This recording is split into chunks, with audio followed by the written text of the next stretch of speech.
Le projet Escape Race, en 2 mots, c'est un challenge de robotique.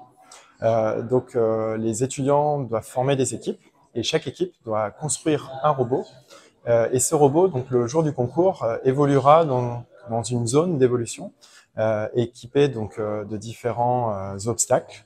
Et grâce à des capteurs et des équipements de l'intelligence embarquée, le robot doit s'échapper de cette zone en évitant les obstacles. Dans le module de CAO, j'initie les étudiants à concevoir des objets 3D. Donc à la base, les étudiants ont des équipements électroniques, donc typiquement comme des capteurs, ultrasons, une carte microcontrôleur ou encore un servomoteur. Et dans le module, je dois les initier à concevoir des objets 3D qui vont permettre justement de packager et d'assembler ces équipements-là sur le robot afin qu'il soit le plus fiable possible.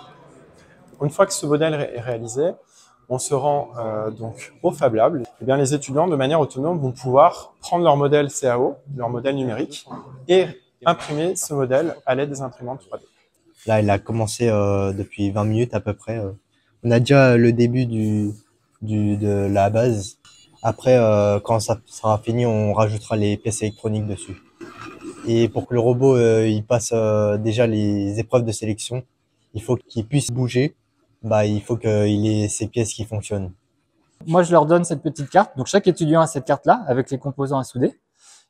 Je me suis filmé. Il y a une petite vidéo en didacticiel qui présente, entre guillemets, comment placer chaque composant sur la première partie et comment est-ce qu'on fait un point de soudure.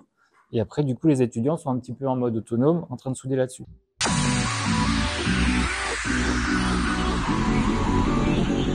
Une fois qu'ils ont fait la première partie, on fait un petit test avec une pile. Si tout se passe bien, la puce s'allume. Donc là, on fait assez basique, on allume des LED. C'est la première étape. Prochaine étape, ils vont avoir une petite formation sur des cartes Arduino, qui fera un peu l'intelligence.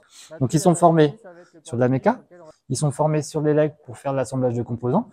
On leur donne des capteurs les photons de contact, ils auront des capteurs ultrasons, ils auront des servomoteurs, ils ont des piles, ils ont l'Arduino, ils ont tout en main.